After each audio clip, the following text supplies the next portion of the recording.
leaving the European Union could lead to a decade of uncertainty. Those are the words you may have heard quite frequently in recent weeks.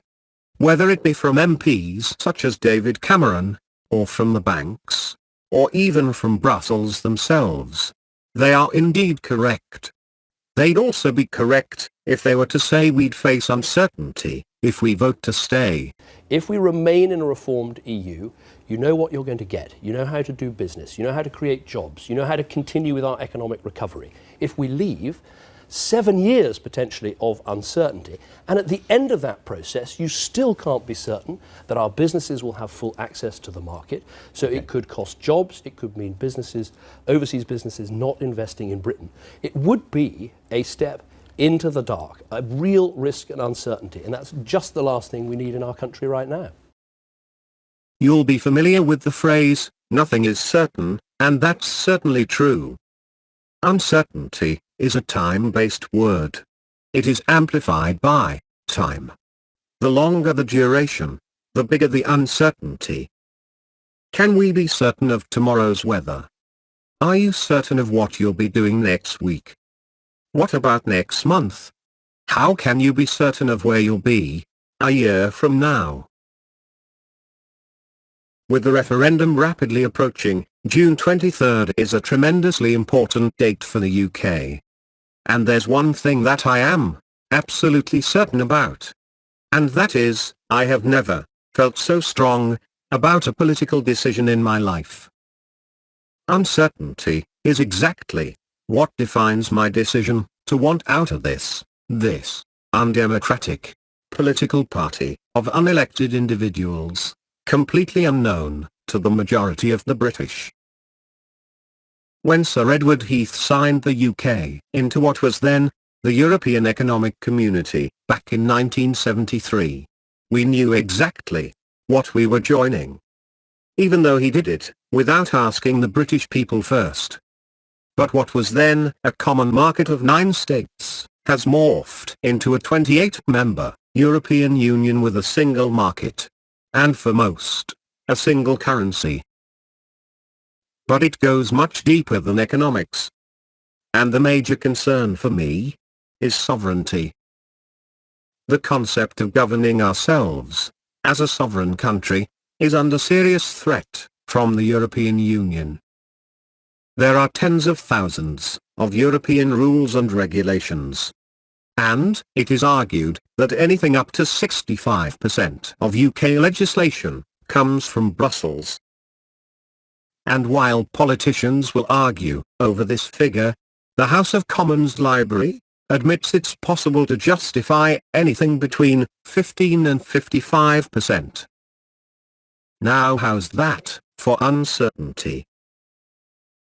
And then there's democracy, rule of the majority.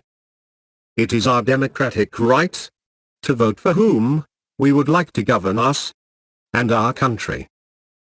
How insane then that the person that we elect has to travel to Belgium to plead and negotiate issues that we should be in charge of. I want a prime minister, not a representative. And dear Mr. Obama, instructing or even advising the people of another country on how they should vote is completely anti-democratic.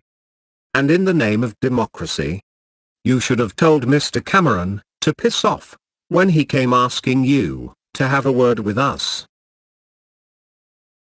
He promised a fair and honest campaign in which the people decide whether we stay or leave.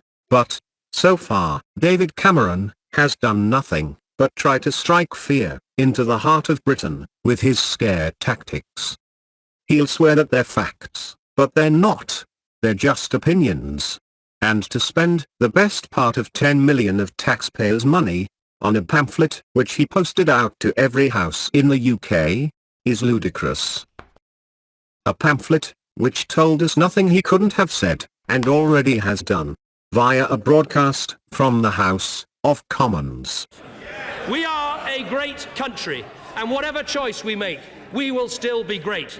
But I believe the choice is between being an even greater Britain inside a reformed EU or a great leap into the unknown. Even its title is incorrect. Our government is clearly split on this decision. And he knew this at the time of writing. Or maybe he was uncertain about this too. And all of this from a man that was once a Eurosceptic himself. As was this man. It's strange how the rules change once they're battling for the keys to this place. Why would a man work so hard all of his life to become a politician, with the ultimate dream of one day leading his country? Only then to surrender this responsibility to the governing body of another nation. It's insane.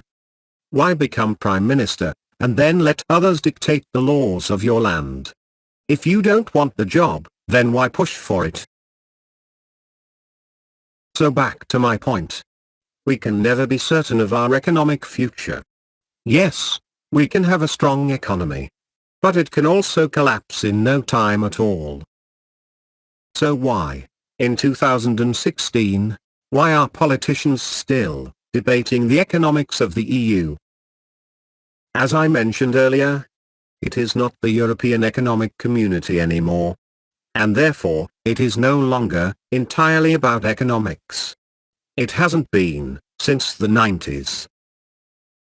The truth is, it's all the Remain campaign have. They can't argue the other political points, such as sovereignty, democracy, or the freedom to control ourselves. Which is why the sovereignty bill was recently removed. Because they don't want to have to debate it. So they continue to tell us, we could face uncertainty. Well, we could also thrive. So I urge the people of the UK to begin discussing the real issues that have brought us to this referendum. And that is not the economy. And make no mistake, this is not about Europe. Too many people are getting this wrong. We're part of Europe, and we'll always be a part of Europe. This is about saying no to a party of people that want to turn Europe into a single state. A single government for the whole of Europe. It all looks great on paper to some. But in reality, it doesn't work. And this has been proved already in numerous countries, such as Greece. Countries, people, their cultures, are very different from the other. What works for one, does not work for another. And this is even true in individual countries, which is why we have democracy. If you don't get the person you vote for, you at least get one that's voted for by people with similar values.